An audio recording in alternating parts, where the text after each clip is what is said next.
Hey guys, good morning. It's Saturday, April 15th, 2023, and today's going to be a Navy SEAL session, 20 minutes.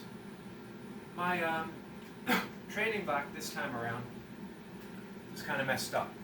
For some reason, just intuitively, I felt drawn away from just adding on reps per minute, as I've been doing for a while, to keeping the reps fairly steady at 5 reps a minute, front loading a little bit, but largely just focusing on that 5 reps a minute and trying to cut down on the time, saving just a little bit each minute, and seeing how much I can add up. And then I have that last bit for sprint time. Now I did hit 112 reps, which is a fairly successful training block, so I'm happy with that. I'm also curious to keep pursuing that for at least another training block, maybe more, but at the same time working on front loading the reps just a little bit at a time. So I'm going to start today as a new training block, 5 reps a minute right off the bat. Although I was tempted to start off with 7. It's going to be good to take it easy a bit. This entire week, my sleeping has been off for whatever reason. It's just, I'm not getting the length or the quality of sleep that I need, so my recovery is a little bit underwater right now, at least more so than it should be. As well, temperatures all over the place outside. We went from high 40s to low 50s to almost 90 degrees the past several days. And although I usually don't mind hot weather, I actually prefer it to cold weather, that big drastic jump it takes some getting used to. I like to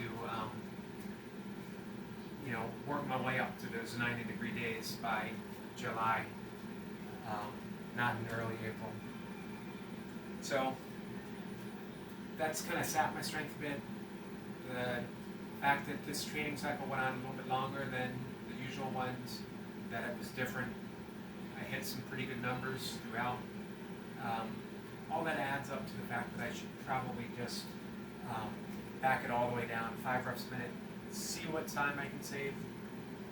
I always reserve those end minutes, whatever I can save up, to however many I can get. So, let's see.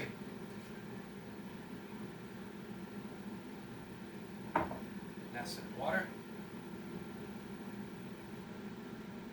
Hit the go button.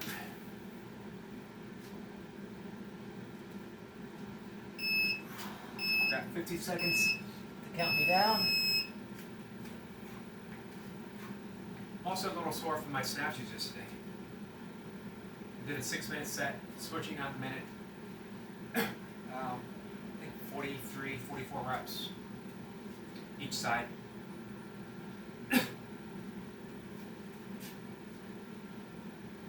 I have been enjoying the snatches.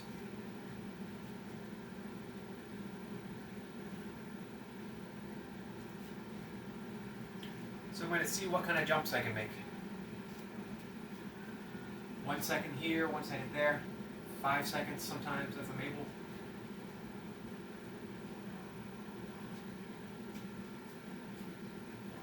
Get ready.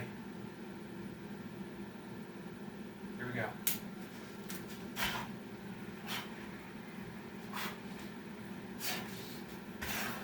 1.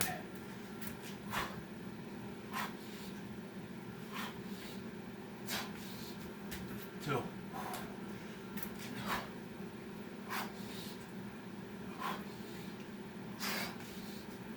3.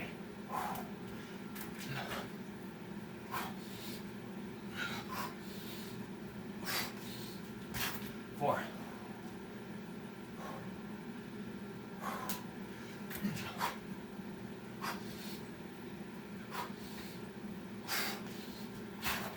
5.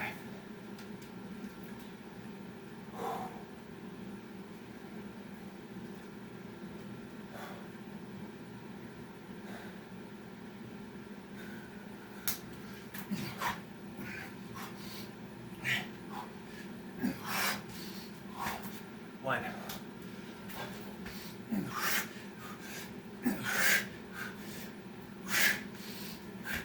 2.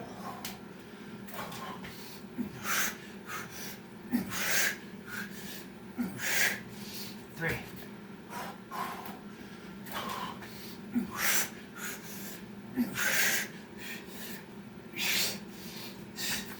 4.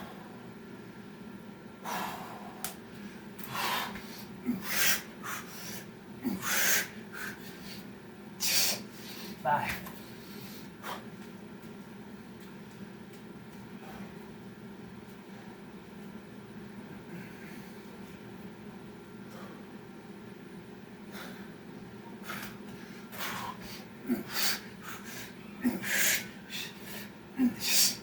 1.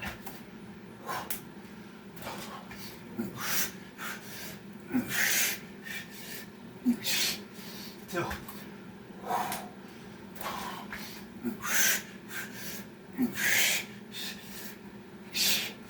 3.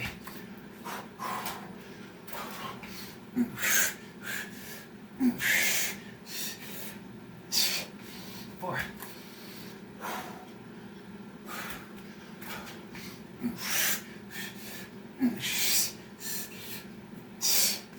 5.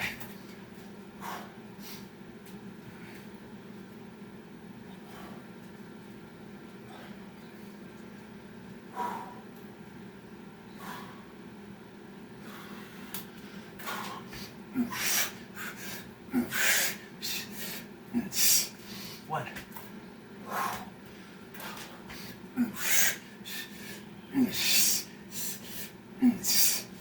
2.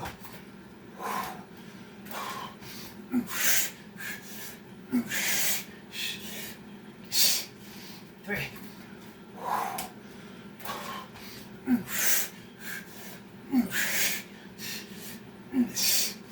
4.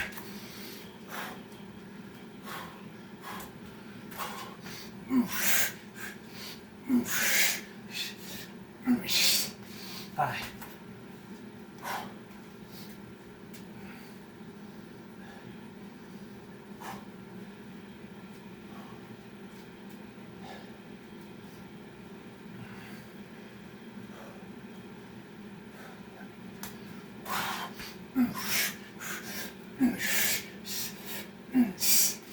1.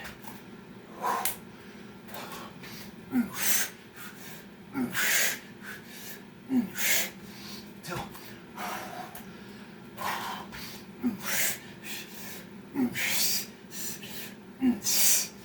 3.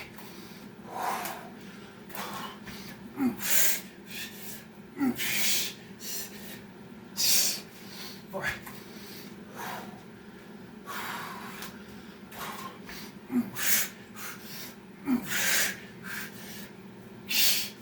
5.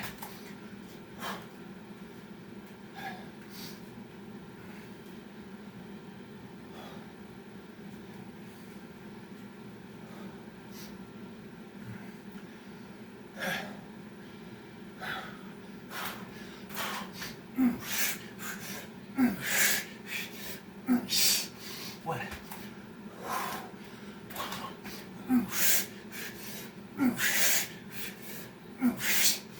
2.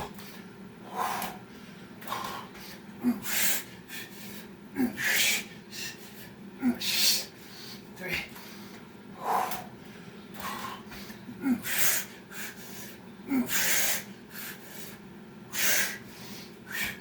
4.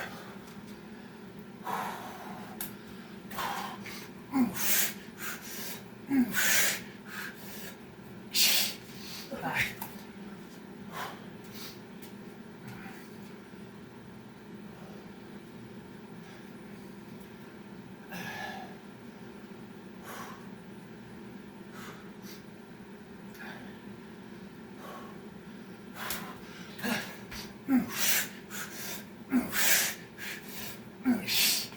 1.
One.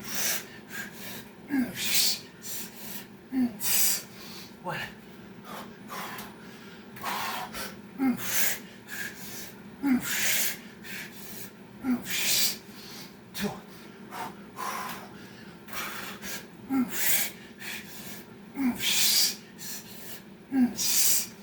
Three.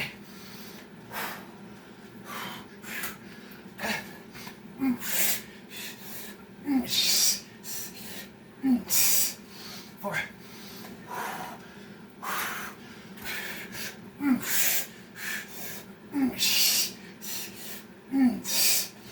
Five.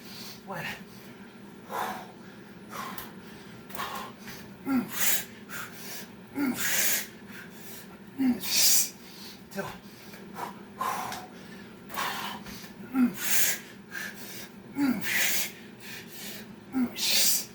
Three.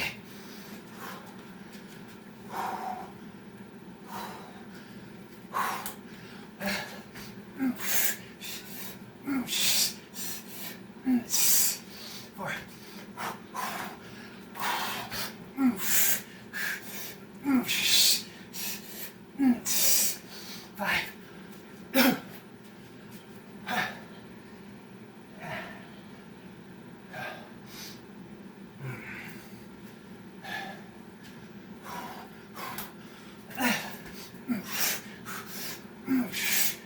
Five. One.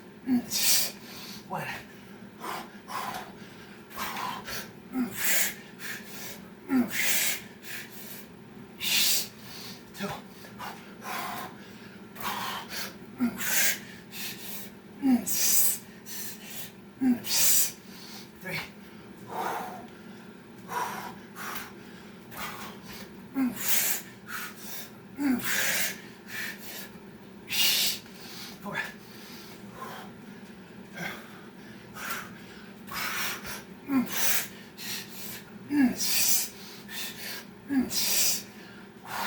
Five.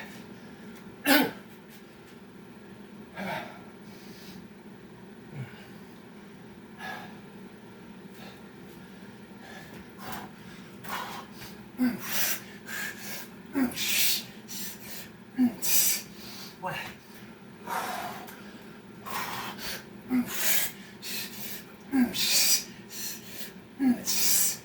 Two.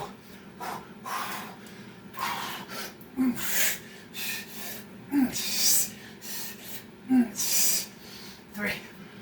Four.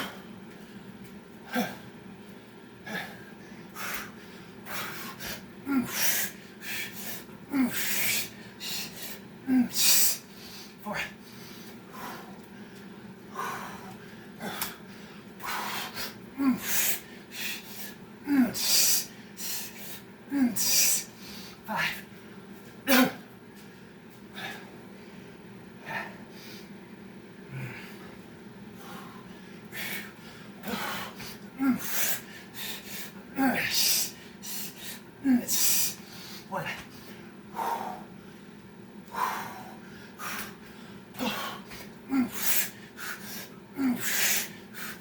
One.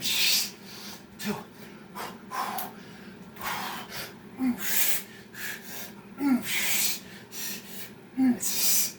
Three. Four.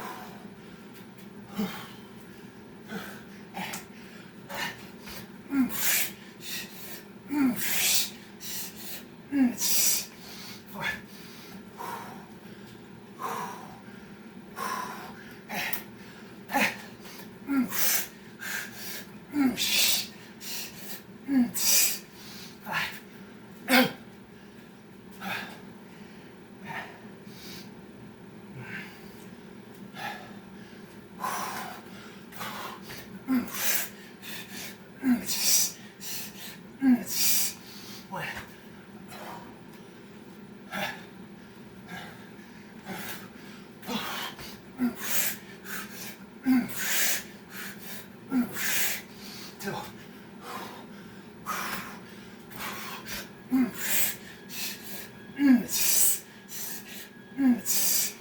3.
Thinking about it.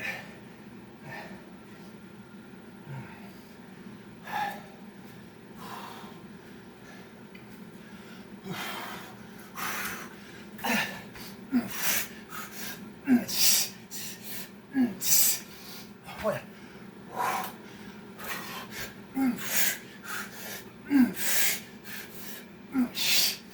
2.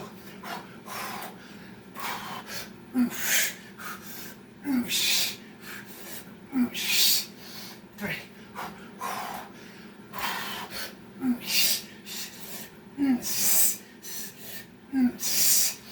4.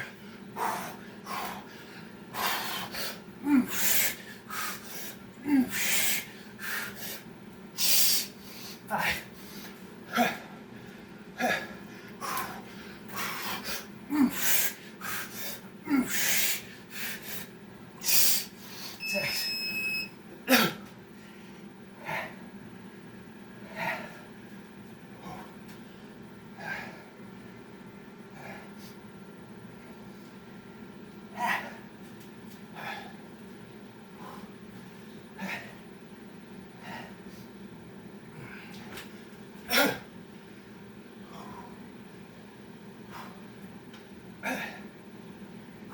6. Six.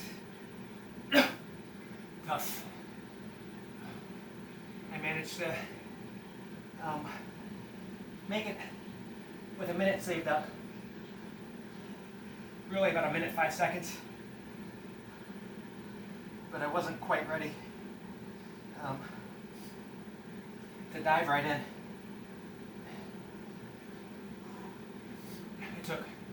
I took that 5 seconds, added on an additional 10. I started my last push, 50 seconds on the clock, 6 reps.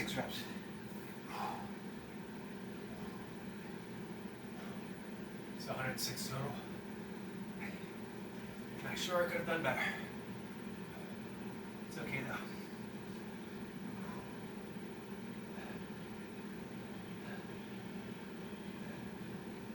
I'm not sure the best method of shaving time. Big leaps at the beginning, or smaller leaps at the beginning, large at the end. I'm trying to find a middle ground. This training block is going to be largely intuitive, feeling things out.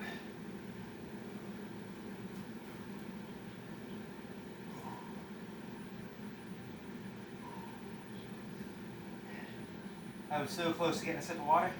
The thing is, as much as I need it, I don't know how it's going to go down when I'm breathing that hard. I'm afraid it's going to eat up some time for me trying to swallow it, and let it sit for just a second. So you can see I had my hand on the cup. I was ready.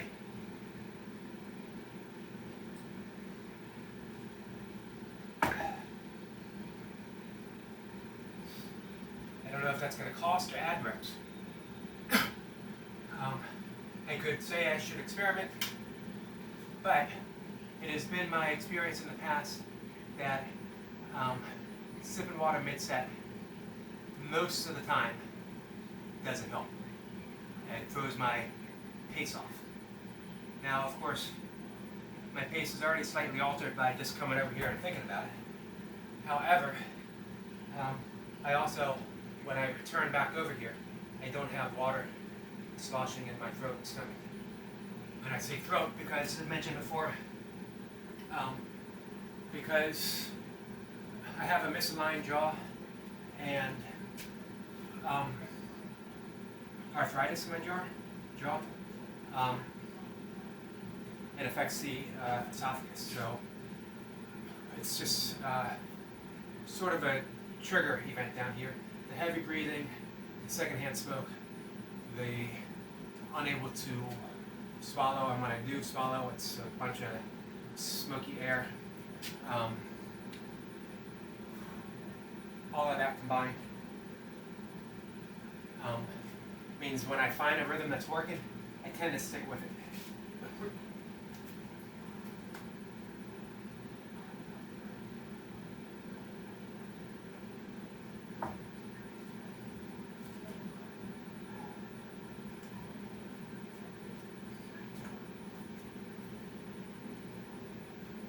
So here's something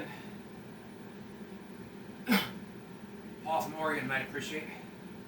For some reason, I woke up this morning with the complete soundtrack of 1981, 1982. Nicolas Cage, The Valley Girl soundtrack stuck in my head. The Himsel's A Million Miles Away, especially, which is a good song. It's actually a good soundtrack if you like 80s new wave, especially just before, on the cusp of the MTV launch. Kids of a certain age, adults of a certain age now, will remember how big MTV was. I didn't hear a ton of new wave on the radio, mainly because most of my, I was right at that generation of classic rock merging into bland corporate rock. Foreigner, Kansas. I'm not saying they didn't have an occasional good song, but for the most part they were a corporate organized band that, even if they wrote their own music, it was all formula based. There wasn't a whole lot of experimenting with Foreigner. The exceptions were maybe Boston and Electric Light Orchestra. But there was that last threshold of classic rock and punk, and it was just starting to merge into that new wave scenario, which was at the beginning good, but then that too became sort of formumatic. Am I saying that right?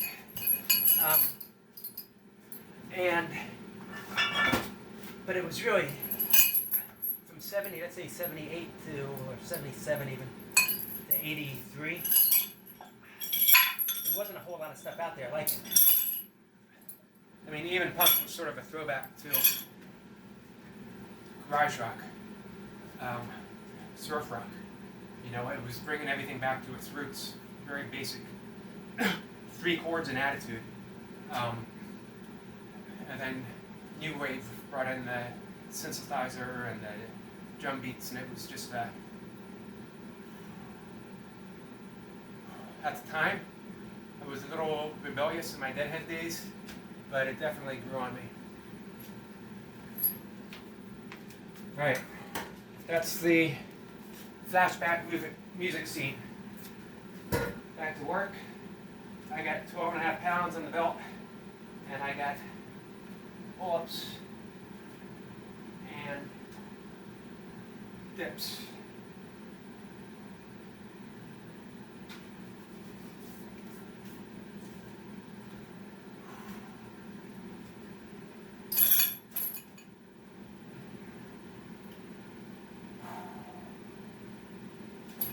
Pull-ups are going to be nice and easy. I'm going to do 3 down, 12.5 pounds. Dips will be 3 sets of 5, I believe.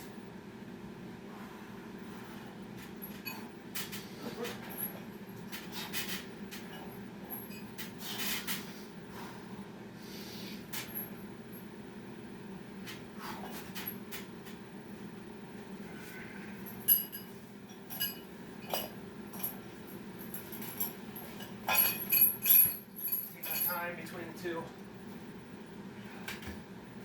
Mark my reps down.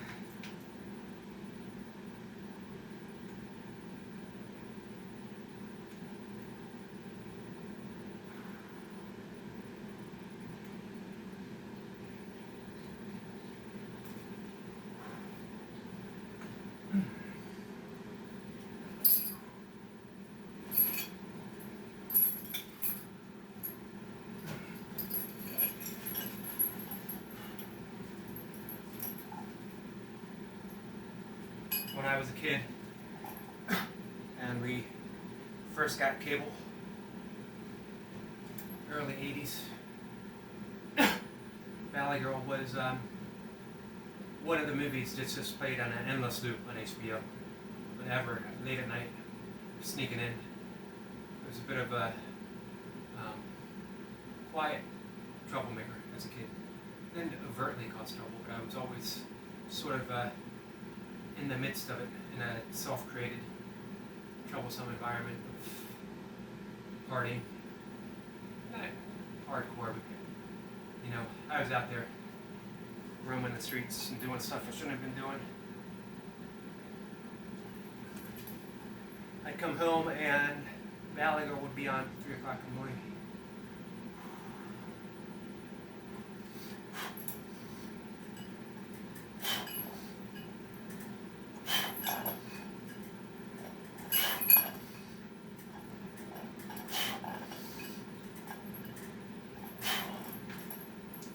Oh, just a little bit off.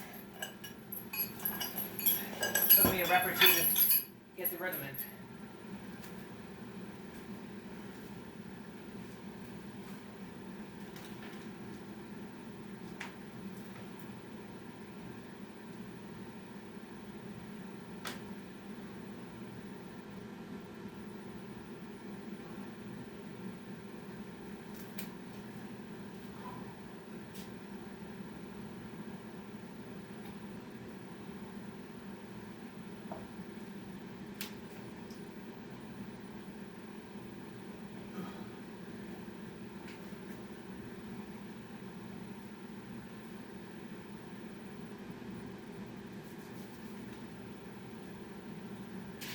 This too.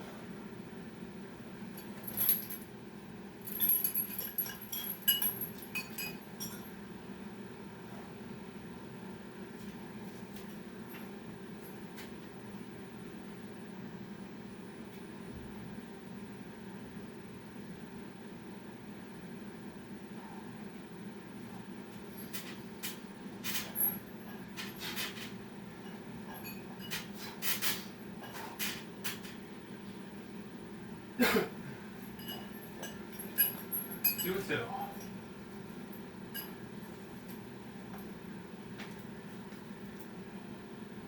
Actually, just 2.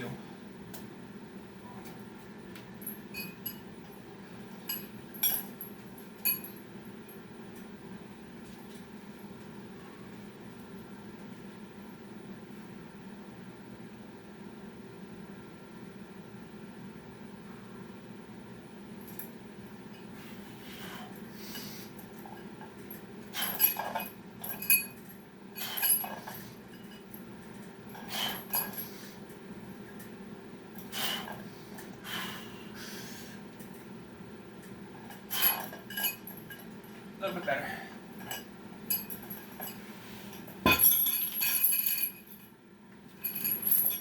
Not so much the strength there, but the rhythm. Getting that rhythm down with the weight swinging.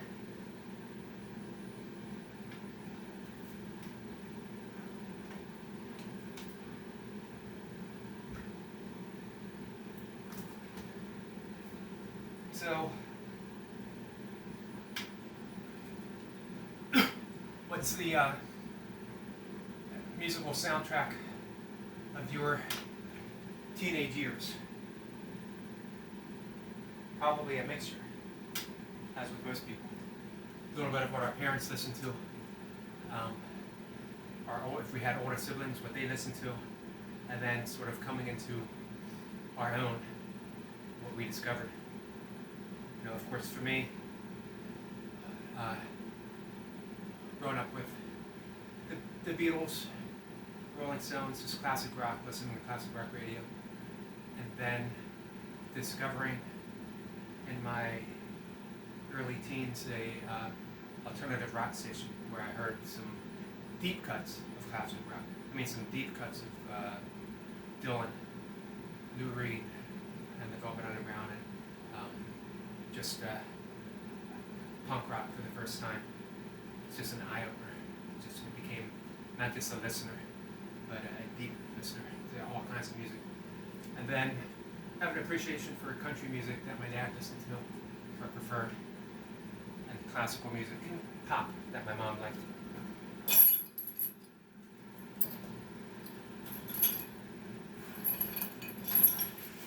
It was then I discovered the Grateful Dead at 13 or 14 after reading Tom Wolfe's Electric Kool-Aid Acid Test and being fascinated all things Beat Generation, all things hippie generation, all things Grateful Dead, diving into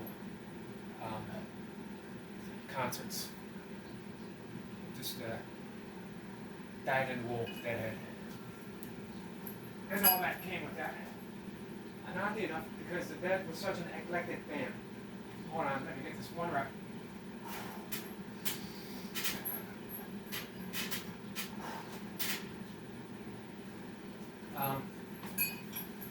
That it got me back in touch with the bluegrass that I listened to with my dad as a kid, and just a lot of music, folk music, things that the Dead incorporated into their act that opened me up.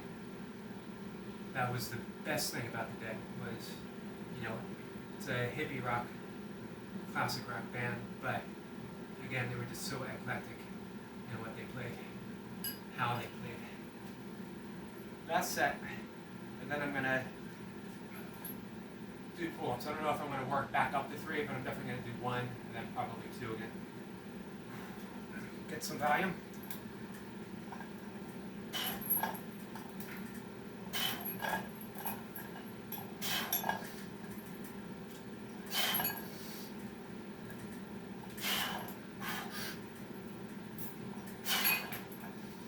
For the finish.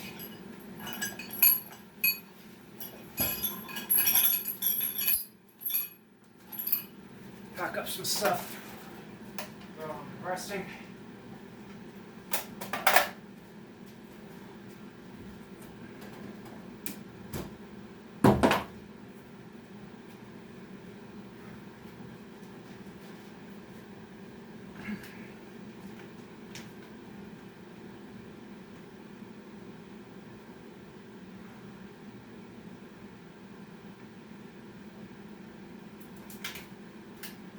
Alright, let's work back up to louder. Whatever feels comfortable for right now.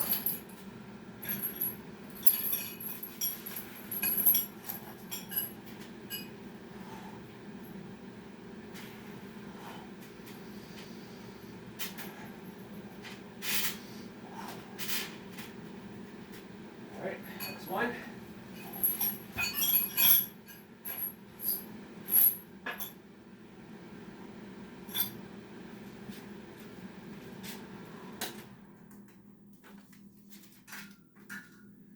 this stuff put away while I'm getting my reps in. I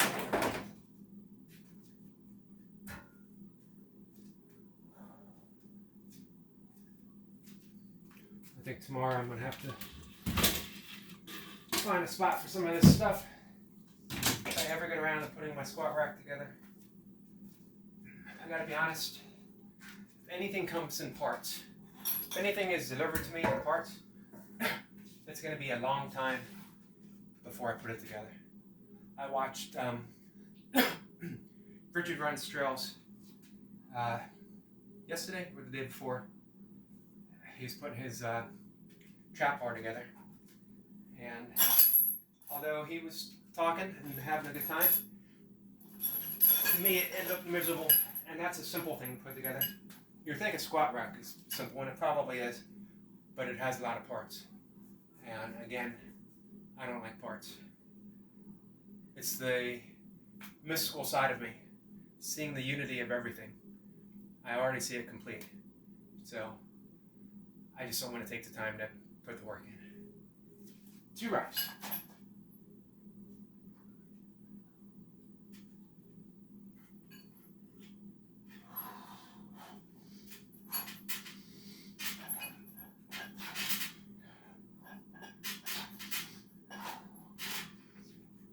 Alright guys, I think I'm going to try for 3 for the finish. I'm going to take a minute and then we're going to wrap things up.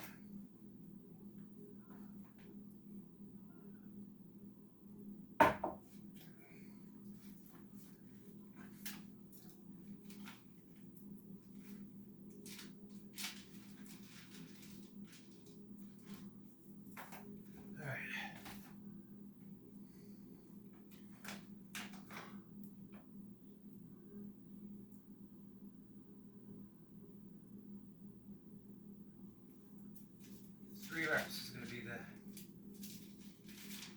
goal here.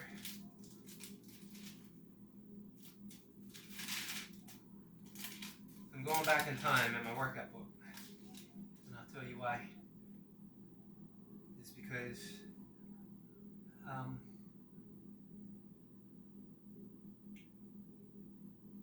Monday is my birthday. I just want to see what I did on my birthday.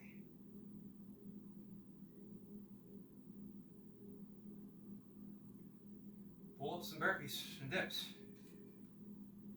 Not going to be a whole lot different.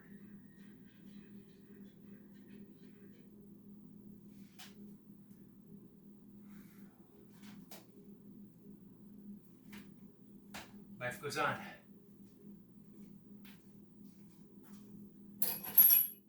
Last step. Completing the ladder. I went down, going back up.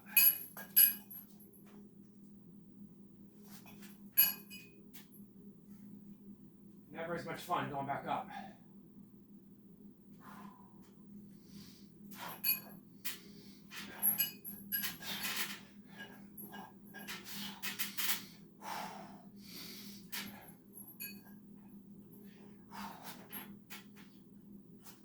Three.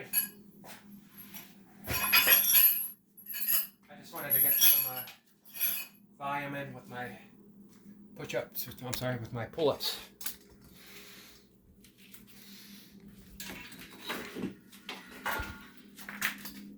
All right, guys.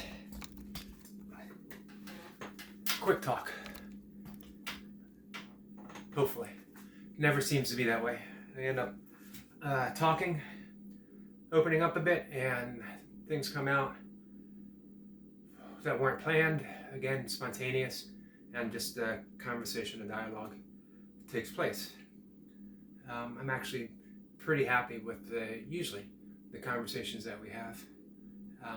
It's just thoughts, ideas that are in the back of my head, and they just come out, and I'm able to use that for things that I write in my blog, for forms of inquiry, for even just a deeper understanding of certain things.